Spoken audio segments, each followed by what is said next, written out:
What's good, everybody? Y'all know who it is. Y'all know what it is. Buckeye Sports Talk with B.Moses, linking up with the epic Nevadabuck. Been waiting on this for a while, y'all, and it's finally happened. How you doing, brother? I'm doing great, B. I'm real excited to be with you here and talk about stuff that's going on in Ohio State. This is an exciting time of the year. I mean, I can't remember being this excited about a preseason and starting off with kickoff, and it's been a while. I mean, this is great, and like I said, glad to be here on the show with you. Yeah, it's been crazy. The off season, to build up, the question marks, all of that, man. It's a lot of back and forth, ridiculous fan banter and trash talk and beef and all manner of goofiness going on within Buckeye Nation. Make sure y'all subscribe to the channel, like this video, and also make sure you check out Buckeye Scoop platform and jump on there as a member and get subscribed. But yes, man, we're gonna dive right into it, y'all. We got a few things to touch on, and I think it makes sense for us to get right to it with this QB battle. I want to know your thoughts. I got my thoughts. I'm fired up about the back and forth and the conversation, but I really want to know, what you're hearing, what you think, and how things are as of today. Because I know things maybe 2 weeks ago might have been different, but how are things with you going with you today as far as the QB battle? Well, look, I mean, to be real honest about the quarterback situation, I've been saying for a while that I felt that McCord would take the first snap of the 2023 season. I think there's a lot of reasons for that. I think he's been a good soldier. I think he's been patient. I think that when he's been in there, he's been good enough to merit that. He checks down a little bit too much for a lot of people that I know's liking, but he's a good quarterback, good solid quarterback. Having said that, I think Devin Brown's got more upside. I think Devin Brown has got more of it. I think he's got more mobility. I think he's the quarterback that maybe can take Ohio State over the top and do some things that Kyle can't. So I've always felt that Devin was going to take over the starting job at some point. So I've been kind of going with, hey, Kyle's going to take the first snap, but I think Devin's going to take the last one. And again, none of that's a dig at McCord. And I think it's what's been playing out here in the fall has just been that people are seeing and are tuning into the fact that Devin's pretty good. Now, having said all of that, we got to see it in the games because I've seen a million guys that have come through Ohio State that look. One of the greatest practice players of all time at Ohio State was Steve Bellisari. Steve Bellisari, if you watch Steve Bellisari play quarterback at Ohio State on the scout team, you'd have thought he was Steve Young. He could do it all, man. He could run, he could throw, and Ohio State was convinced he was going to be the next big thing, and he went and played, and he was okay, but nobody's ever going to mistake Steve Bellisari for Steve Young. Right. So what I'd say on the Devin Brown thing is he's been terrific, he's been great in fall camp, but look, we have the blessing of we don't have Oregon in game 2, we don't have Notre Dame in game 1, we have Notre Dame in game 4, we have 3 games to have a chance to see what both these guys can do. And I think the way it's going to play out is I think McCord's going to get the first couple series, Devin's going to get the next couple, then McCord, and you're going to have a nice sample size, and then we'll all know by game 2 or 3 who's the better quarterback, who's the better option. That's my take on it. That's how I see it, but would love to hear your take on it. Nah, listen, I feel you, and I agree with a lot of what you're saying, and I said back in March, it was either late February, March with Kirk on a podcast that I felt Devin Brown had the highest ceiling. I preferred Devin Brown as far as who I would start, just based off of the limited things we knew, and just seeing the talent. But it wasn't, like you said, it's not a knock on McCord. I think McCord is plenty capable, but I do see the athleticism, the upside, and also I have a preference when it comes to leadership. I'm a very vocal dude. Like on the court field when I played, I was very vocal leader. I think Devin Brown is that type of guy. Compared to compared to Kyle McCord. And I think I don't know if Ryan Day said it the other day that he had the juice. I think he used the word juice. He pulled that out. And I feel that. So, but I was feeling the same way you were feeling about McCord. Like, McCord's probably going to start. But now, as this drags on, I'm starting to really, have some pause with who's actually going to start. So now I'm just kind of going back and forth. And then, of course, our buddy Zach Shout out Zach and Chris. They've been going hard with the Devin Brown stuff. Like, hey, it's a done deal. He's going to start. You know what I mean? So it's just a lot going on behind the scenes with that. But like you said, Nevada, we don't have Oregon out the gate. We don't have Notre Dame out the gate. We have some time to throw them guys out there and figure it out. Lean on our running game and our defense and let them play and see who's ready for Notre Dame. I'm cool with that, man. Like, I'm not worried about the end game. I just want the right guy out there, or the best guy that gives us the best chance to win the ship, period. No, and I think that's the way everybody's got to be looking at it. And I think people are, what I hear from the other side is they're like, hey, to get him ready for Notre Dame, he needs to get 100% of the reps against Youngstown State or 100% of the reps against Western Kentucky. And I just, look, I think in the first two games, whoever is the man is going to become readily apparent. And maybe you load them up with 80% of the reps against Western Kentucky in game 3 or whatever it is, and you're ready to roll against Notre Dame in week 4. But boy, I just think that in an abundance of caution, and as look, people don't like to hear this stuff, but these are human beings, and this isn't just Madden where you're throwing guys out there. I mean, McCord's been sitting around for years, being a good soldier, waiting his turn, waiting his time patiently, and I'm all about giving him a shot. Because who knows? Would you bet your life that McCord's not going to go out there and throw 4 touchdowns, and that Devin Brown isn't going to throw up all over himself and throw 2 interceptions and just completely be awful? I wouldn't bet my life on that. I have no idea. So, I want the best player to win because, for me, these aren't kin to me. So I don't care who goes out there, who plays, who has the jersey, I just want to win. I want to win, and I want to beat Michigan more than anything in the world this year. And, I'm so sick of those guys. It's been only 2 years, but it feels like it's been 200 with all the preening and running around.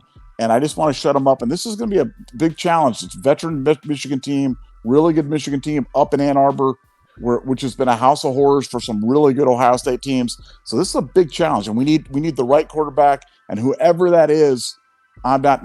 If gun to my head, who I think it's going to be, I think it's going to be Devin Brown. But we'll see. They're going to run it in the field, and I think that's the way it should be.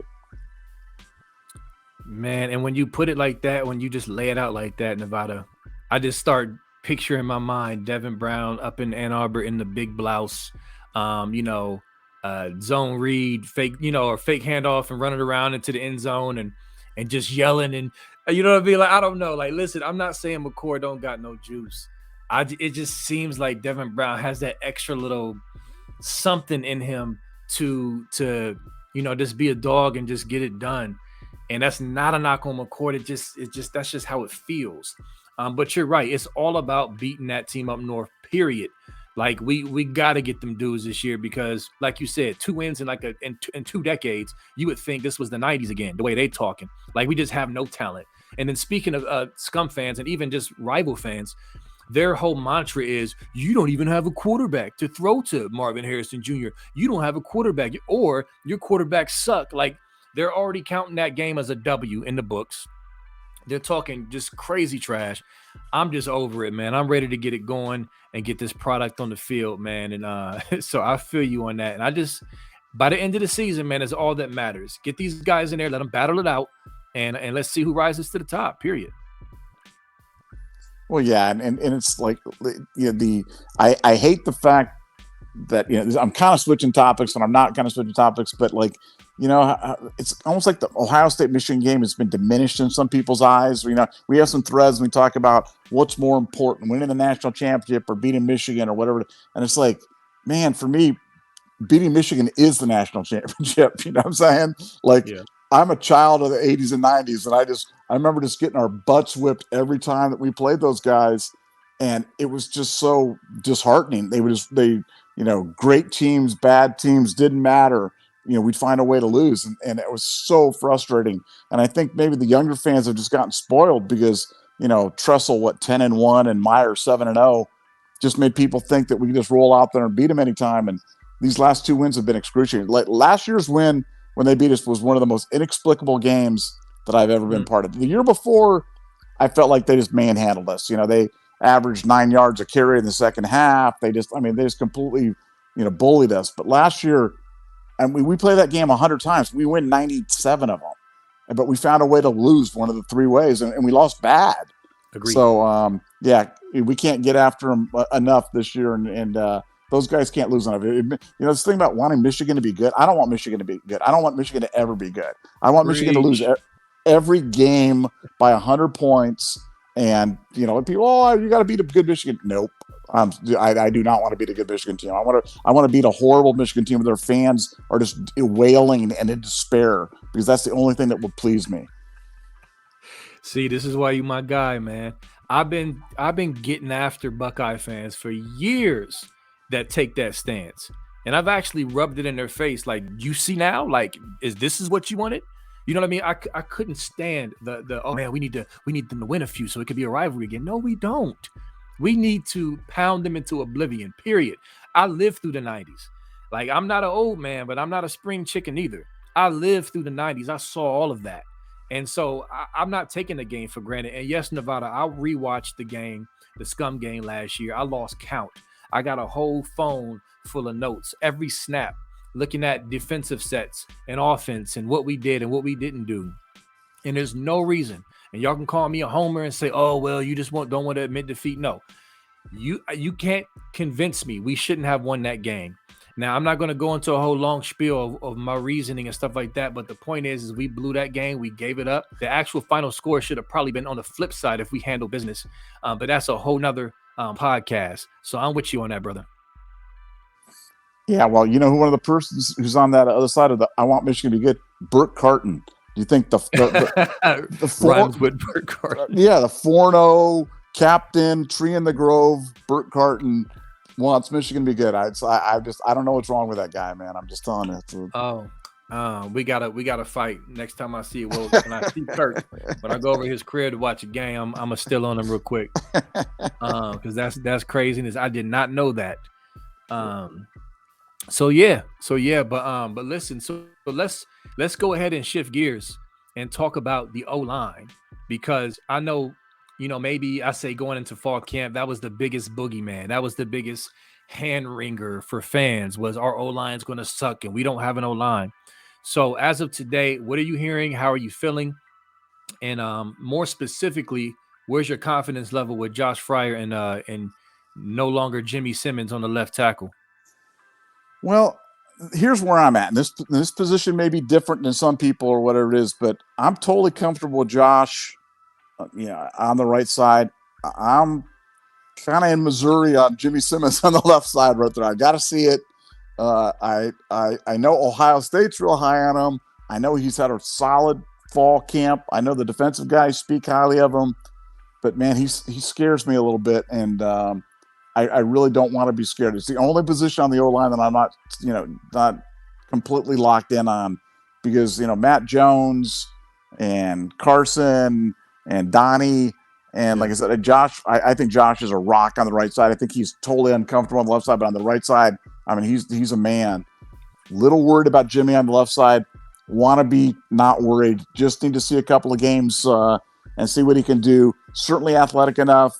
But, 15 or 17 penalties or whatever it was at San Diego State last year has got me a little concerned. The good news is I think we have options. I think we have a lot of dudes. I don't think people realize how deep our offensive line room is. We got a lot of dudes in the offensive line room. I think we've got some options. And as crazy it sounds, I mean, if Jimmy doesn't get it done on the left side, the guy that might just step right in there and play is Luke Montgomery. I mean, as crazy as it sounds for a freshman to do it, I mean, he's comfortable in his pass sets. He can get it done. And, he's got a lot of high end, and he's one of those guys that could step in, take the job, and not look back. But I hope it's Jimmy, but I think we have options if it isn't. Yeah, no, I agree. I think Kirk mentioned this, and it really went hand in hand with what I was thinking about the offensive approach. At least what I'm hoping the offensive approach will be is more of a 2019 12 personnel type of vibe. Pound the running game, play action, RPO, to get the quarterback, kind of feet under him, as opposed to just starting out 5 wide and just gunning and slinging.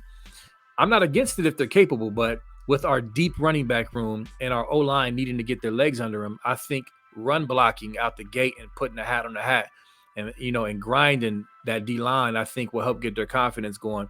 But the thing Kirk said is that, have a tight end, come in on the left side on certain plays and help chip, depending on what the play call is. I think there's some different things we can do to help get them comfortable and protect them and get their confidence up.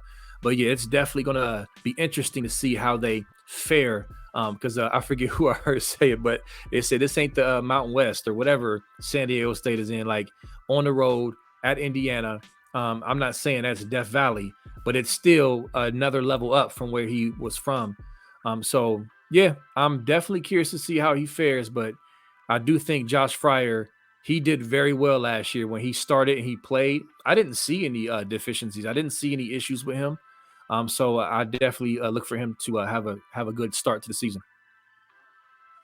Well, look, the Ohio State offense has got to help out the offensive line, and like you just identified some ways they can help out. My big thing is run the constraint, run that bootleg action with the tight end blocking and then releasing it in the flat. I mean, do some things to help them out so that the defense just can't tee off at the point of attack. That's been my biggest complaint about Ohio State for 25 years has been when we signal where we're going with the ball. And then we run into the walled fortress that I call it, and then people want to complain about the offensive line or they want to complain about whatever. It's like, no, it's just if they've got more hats than you do in the hole, I don't care who you're playing. If we're playing Western Kentucky and we're signaling them where we're going, and their linebackers can tee off and run downhill to the spot, they're going to blow us up. I don't care if you have 5 Orlando Paces on the offensive line. If they got 8 guys running downhill at the spot, you're not going to beat them. It's just not going to happen. Not in today's football. There's ways that you can do it to take the pressure off, and I just really hope Ohio State comes out with that because that has not been our history as of late. When we don't have some quarterback action, that presents a viable running threat, it really tips off where we're going. And when we run that mesh action with the kind of the faux zone read, and it's really not a zone read, it's just a handoff. I just think that we slow the plays down and we really make it the hardest possible way for the offense. And I hope that they've learned from that. They've been going under center more this fall. They've been running more of that San Francisco type of offense this fall. I hope that continues into the regular season, and that it wasn't just kind of a Kyle McCord thing. I hope they run that for Devin Brown as well, because I think that can really change the complexion of what defenses can do against you. And I think if Ohio State can do that, make it a little bit easier on their offensive line, then boy, we've got weapons. We've got tight ends and running backs in abundance, and our wide receivers. I mean, you and I could spend 2 podcasts just talking about the great wide receivers at Ohio State. Just make it easy on them so we can start putting up the points. No, I 100% feel you, and I've been listening to you for a long time, brother. And I will give you credit. You've been a big champion for constraint plays. You've preached constraint plays for a long time, and you and Kirk would point out certain things during the season, to make that point. So I'm with you. I'm hoping we do a lot more of that. I'm hoping we see more screens to the running backs, not just wide receiver bubble screens. I know that's a staple in our offense. We've been doing that for a long time. Wait a second. You just said screens to the running backs? Yes. That's an illegal play. Ohio State cannot run that play. That's by rule. Ohio State cannot run a screen to the running back. They just can't. Can't be done. Let me look in the rule book real quick. It's like can't be done. Man, listen. We got Trey back healthy, and we got Evan Pryor healthy. We have to stop playing and run these daggone screens. None of these linebackers in open space can deal with these boys. If we run these screens, we need to do it. Y'all hear me? Y'all listening? Day, Heartline. I know you watching. Run the screens. So yeah, I'm absolutely with you, man. And one person on the OLine that I'm really feeling that I don't think people are talking about enough. I really like Carson Hinsman, man. I like his film from high school. I like the fact that he was the #1 kid in Wisconsin lineman, and we pulled him out of there, and they're known for linemen. And I saw his interview, and he's just a sharp dude. And then, a lot of the others have been talking about him highly. And I think he's kind of slept on, man. I think he's going to be a dog when it's all said and done. But just wanted to throw that in. Well, think about the Ohio State centers. It's so funny to me because, like, you look at, Corey Lindsley, and then, the Packers pick him up in like the 5th round, and then Josh Myers goes, and I think he slips to the 3rd round. Packers pick him up too. And then Luke Whippler comes in, and the Browns pick him up in the 4th round or whatever it was. And these guys are, I mean, Hinsman's going to be the next great center at Ohio State. You're absolutely right. He is. And, getting a kid from Wisconsin, I can't remember in all my years of covering Ohio State football, us ever landing at Wisconsin. Have we ever landed a Wisconsin lineman that you can remember? Maybe in the 90s. I can't remember in the 2000s and beyond. I can't. Yeah, no, it's been a while, and like you said, those guys, they put out some horses, and he's been terrific. Like you said, he's sharp as attack, strong, just big country strong kid, and I think he's going to be a rock. I think he's going to be a rock, and then he's going to be another one of those Ohio State centers that goes on the NFL. Somebody's taking him in the 3rd or 4th round, and he goes on and makes $150 million playing for 10 years in the NFL. Yeah, no, I agree. So I think, and we can wrap this up unless you have more to say, but I'll just say this. I think our schedule sets up for us to get our O-line to a place where they feel confident. So that's number one. The concerns about Josh Simmons are curved by the schedule and the continuity of the O-line. I think the 3 games before Notre Dame really helps. And then I think we got some talent that people aren't realizing, even beyond the starters. And so I think the hand-wringing and concern about the O-line was a little overblown. I can understand the concern, but I think we're going to show that we have more talent than people thought. I'll say that. And unless you got something else to say about that, we can go ahead and shift gears. I was going to say recruiting, but I want to hit defense next and then end it out with recruiting, if you don't mind. Let's do it. Yeah. So I want to ask you this defensively. Maybe I'm gonna ask you a 2-part question. I'm gonna ask you an I digress Tim May 2-part question, like he likes to do. Defensively, and do you see? Or let me ask you this: the jack row, because there's been some debate about this. Do you see the jack row being utilized enough of the time where it's actually like a part of the defense, like it's worth mentioning? And if so, do you see C.J. Hicks flourishing in that role? There you go. That's the question. Well, I think Noel summed it up best. It's like you want to get good rotations going and you want to rotate some guys in because, we don't just have 11 guys on defense. We've got 20-some guys that can all play, and you want to get them in there. You want to get them in the flow of the game. Having said that, the conundrum is you don't want to be pulling, you don't want to be hockey line shifting people in there so much that people aren't getting a chance to get in a rhythm. And so what I'd say is in the fall camp, they've been running some of the jack. They've been running it with C.J. Hicks. He's looked awful good. Now, I think C.J. Hicks looks good in any – you call it the jack, the striker, the bandit, the adjuster, whatever you call it. He's just a football player. Yeah. He's a football player. He's that perfect hybrid guy that can defend the run, can defend the pass, can blitz, can stick his nose up there and blow up, blocking scheme. I mean, he can do it all. So I think he's going to look good wherever they put him on the field. And I what I would caution people is just don't get too caught up on what we're calling these guys. But, I think that we spent a lot of time debating 3 safeties, 3 corners, 4 linebackers, 3 linebackers, Sam linebacker, Will linebacker, monster, bandit, whatever. And it's just like, hey, just get 11 guys out there that can play. And let me tell you what, Sonny Styles can play. Jahard Carter can play. C.J. Hicks can play. Steel Chambers can play. Cody Simon can play. Tommy Eichenberg can play. Lathan Ransom can play. Josh Proctor can play. I mean, you got a lot of guys that can play. So I think they're just going to mix them up. They're going to put them out there. It's going to be situational.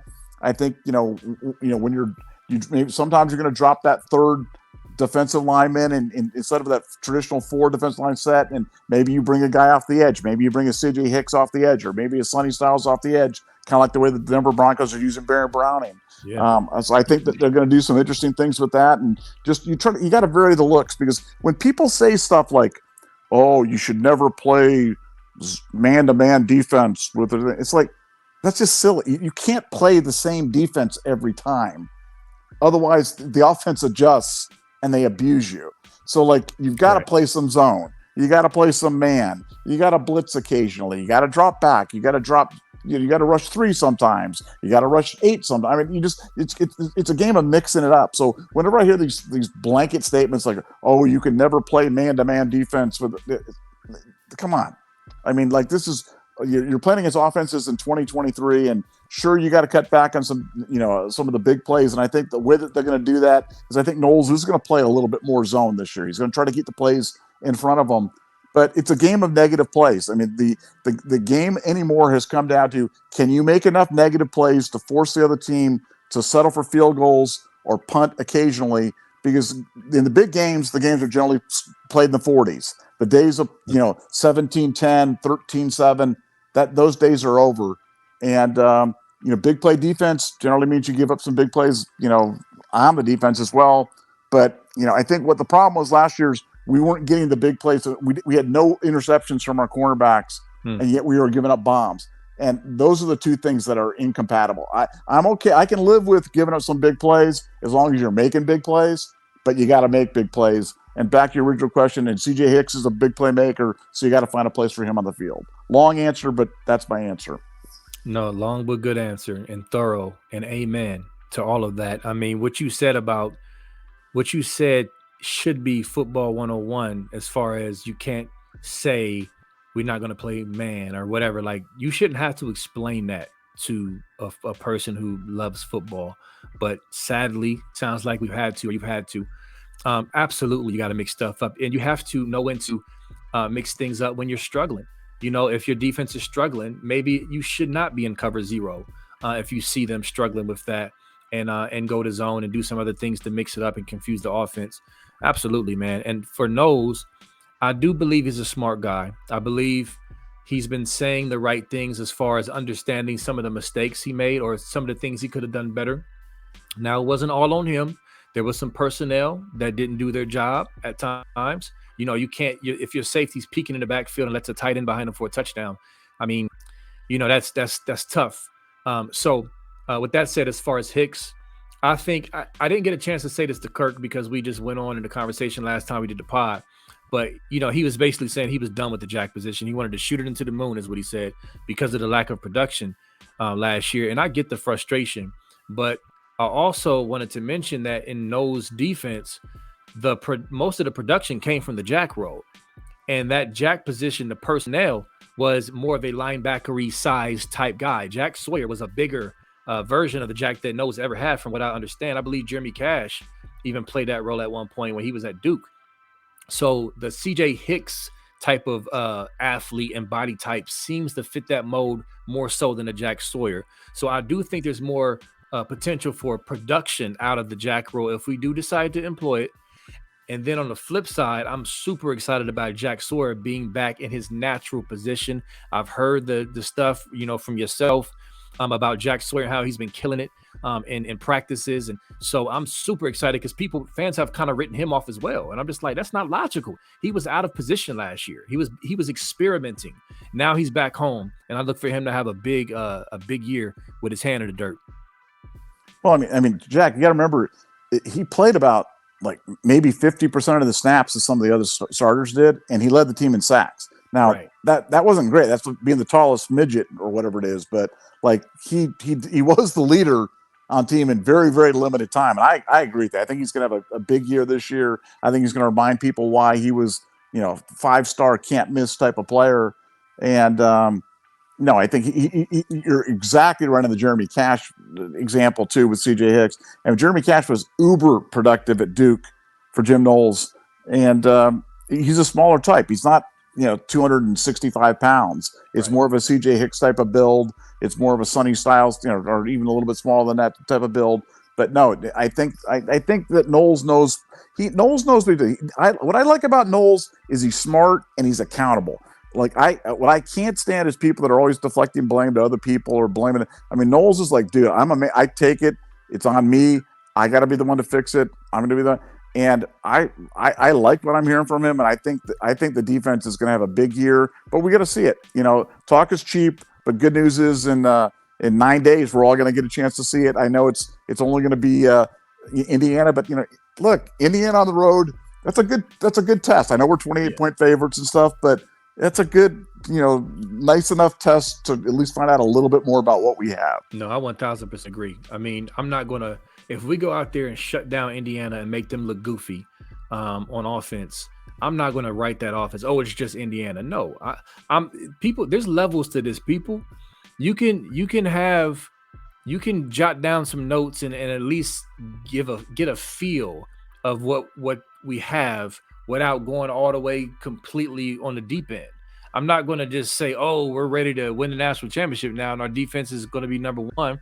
No, but I'm also not going to say, "Oh, they held up to 10 points on the road, 42-10." I'm not going to even count that. No, I'm not going to do that either. They're definitely going to show us a little something on the road at night. I'm sorry, not at night, 3:30. The first time this year. So and some guys being broke in like a Sonny Styles. I'm definitely looking forward to that. So I'll make this last comment about the defense, and then we can transition to the recruiting. I'll say this: I think Burke is going to have a lot to say on the field this year. That kid took a lot of heat from the fans. Now, a lot of fans didn't know the extent of his injuries and the fact that he didn't really have a fall camp and all the other stuff. But during the season, we were pretty hard on him. And Jordan Hancock, he wasn't really effective. Now he's saying he's fully healthy from that injury. So our corners not having picks, being healthy, the acquisition of Igbenogson from Ole Miss. I'm excited about these corners, man. And I'm just ready to see BIA get back, man, and this defense be nasty. And that's the number one thing. Not even the quarterbacks. Yes, I care about the quarterbacks, but the defense.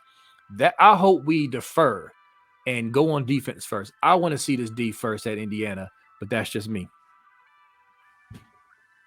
No, hey, look, I'm with you. I nothing pleases me more than watching a stifling Ohio State defense, and I think this has got all the elements to be a really, really special defense, and that's great defense is fun to watch. So I can't wait. Absolutely. So let's talk about this recruiting, man.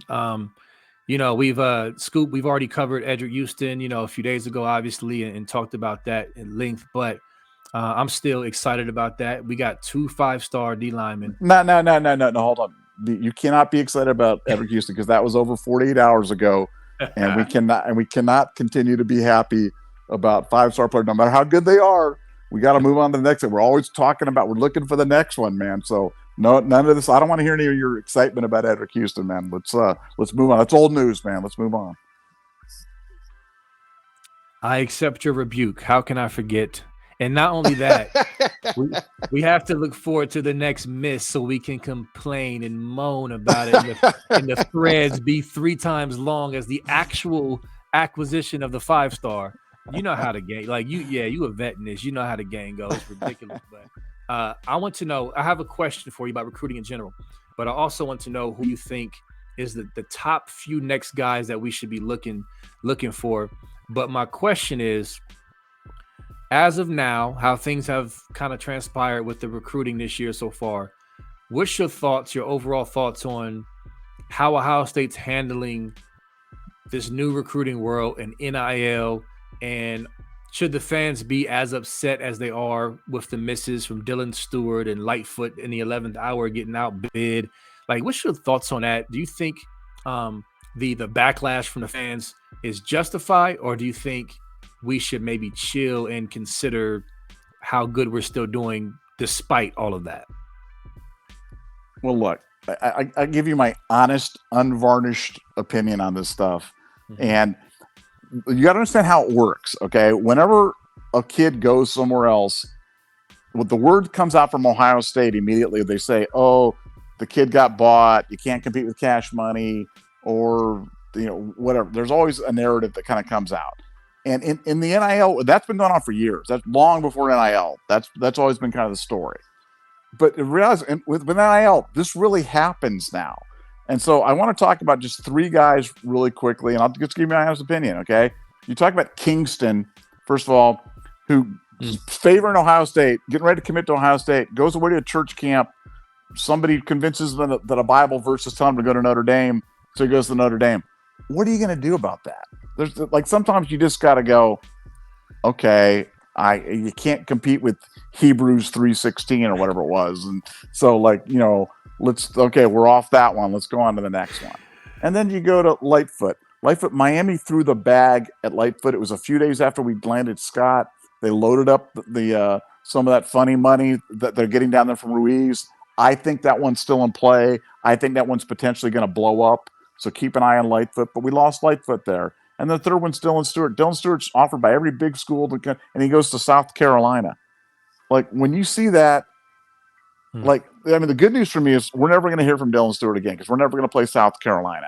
You know what I'm saying? The days of playing Ryan Brewer in the Outback Bowl or whatever it is are gone, and we're not going to see him anymore. And so, I'm just not worried about Dylan Stewart. So I'm more, like I said, I know I'm breaking my own rules here, but I think Edric Houston's the best player in the country. And I've watched all the top 25. I haven't watched all 7,000 kids, but I've watched the tape of the top 25 kids in the country. And for my money, Houston's the best player in the country. So super excited about getting him. Some of those misses I think were unavoidable, and somebody just got to throw up your hands and say, "Oh man, it's just part of the game." Yeah, and as for future recruits, I mean, like the guy that we're all waiting on is Brandon Baker, the big offensive lineman out of Southern California. A lot of smart people, a lot of connected people at Ohio State. Think we're going to get him. That could be the kiss of death because Ohio State's been feeling good about a lot of recruits and been left at the altar on a couple. But they think they're getting Baker, and if they get Baker, when you look at the average star ranking on this class is going to rank up there with some of the best classes in Ohio State history. I think they've still got a chance to flip some guys coming down the stretch as well. So no, this has been a great recruiting season for Ohio State. And for fans, look, when we miss on some, it's not because we're completely clueless at NIL. We started off that way, but they're getting better at it. Ohio State's figuring it out. And I think you're seeing the results with these great classes they're pulling in. Yeah, for sure. And I'm glad to hear that about Brandon Baker because Texas, I'm hearing things about Texas. They're making me a little nervous. And a quick follow-up question. How do you feel we're doing specifically with Brandon Baker as far as NIL matching blow for blow with a Texas? Is it what do you think it's going to come down to when it's all said and done? Is it truly comforting relationships like our boy Bill Greene has preached for years? Well, I think on this one, or is it going to come down to a Dylan Stewart NIL type of thing? I don't think we'll lose this one for NIL. I think this one is going to be comfort in relationships, and frankly, who's you convinced is going to best develop him for the NFL? And Ohio State's not going to get outbid on Baker. So it's not going to be. It won't be. If the narrative comes out afterwards, we lost him because of the bag. I don't think that's true. I don't think this is one of the bags types of situations. Like, we got to recruit well, and Fry. This is a great chance for Justin Fry to do his thing. He's got a great relationship with the kid, and I think he's got a lot to sell to him. A lot to tell him about with recent success with PJ, and that's why I think Ohio State's going to get him, and I think Ohio State thinks they're going to get him as well. Now that's good to hear. That's great to hear. If it's not an NIL situation, highest bidder thing, that definitely gives me a lot more confidence that we can scoop him up. And if we get him, good Lord, like you said, a great class, man, all the moaning and whining, complaining from fans, like, man, do y'all know what we're doing already? Even without Baker, this is a great class. But yeah, let alone him. And then also edge rusher. How do you feel about Booker Pickett? I know you said Marquise Lightfoot's still in play, but as far the sexy edge rusher is missing. I think even with the big D lineman that we've gotten, I still think there's like a void to fill with our fan base wanting that blazer off the edge. What's your thoughts on getting that in the class this year?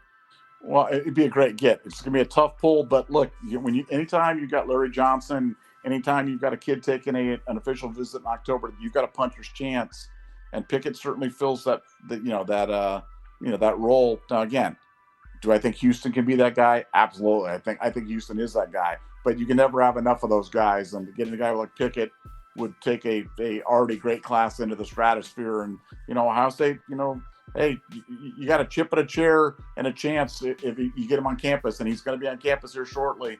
And so let's see what Ohio State can do. Yeah, I'll definitely be watching official visits, things like that, for games this fall, and see how things materialize. So those who have followed recruiting for years, like we have, like this thing, people get caught up in just one thing. Like it's a long road to signing day, and we've seen this too many times. We've seen people flip at the last minute to us and vice versa. Like, it's a crazy game. So if you're new to this, you must understand, don't get so emotional off of like a Dylan Stewart situation. We're still Ohio State. We still have great recruiters. So I would just say hold them tight, because I think we're going to see some some guys come in that we're gonna love. But yeah, any final thoughts you got, Nevada, about anything we touched on or just in general that the people need to hear? Well, just my just final thought, kind of capping up this thing on recruiting and just kind of on the topic in general. I mean, look, Michigan can't touch us in recruiting. I mean, if you look at Michigan's recent classes, they haven't been anywhere near our classes, and yet they beat us 2 years in a row on the field. So at the end of the day, look, I think recruiting matters. I think having the talent is certainly one of those necessary prerequisites to having those kind of dynastic runs. But Ohio State's got plenty of talent, so don't, like you said, don't get too hung up on we missed on this guy, because it's never the guys you miss on that kill you. It's the guys you get that can't play that kill you. And so for Ohio State, they've got a lot of really good players in this class, and I think they're not done yet for 2024. So buckle up. I think it's going to be a fun ride, and I think at the end of the day, this class is going to be one of the best to ever come into Ohio State. Yeah, agreed. And I think we're going to be good this year. I think we're going to be right there competing for a Big Ten title. I think we'll be right there competing for a playoff spot. And I think this defense stepping up even another level will turn the heads of some of these defensive recruits as well. Seeing a product on the field, just puts a nice little cherry on top. And we've seen that come out of the mouths of some of the recruits as they watched over the years. But with that said, excellent time with you, brother. Glad to finally link up with you, man, and do a pod. We got to do many, many more, and we will with the season around the corner. But definitely fun to finally get with you, brother. I appreciate it, B. Thanks for your time. Thanks for having me on the show. Absolutely. All right. Make sure, like I said, like and subscribe to this video if you haven't already done that. Shout out to all the Scoop family, Kirk Barton. We're going to link up too soon and all that. But Buckeye Nation, we'll talk to y'all soon.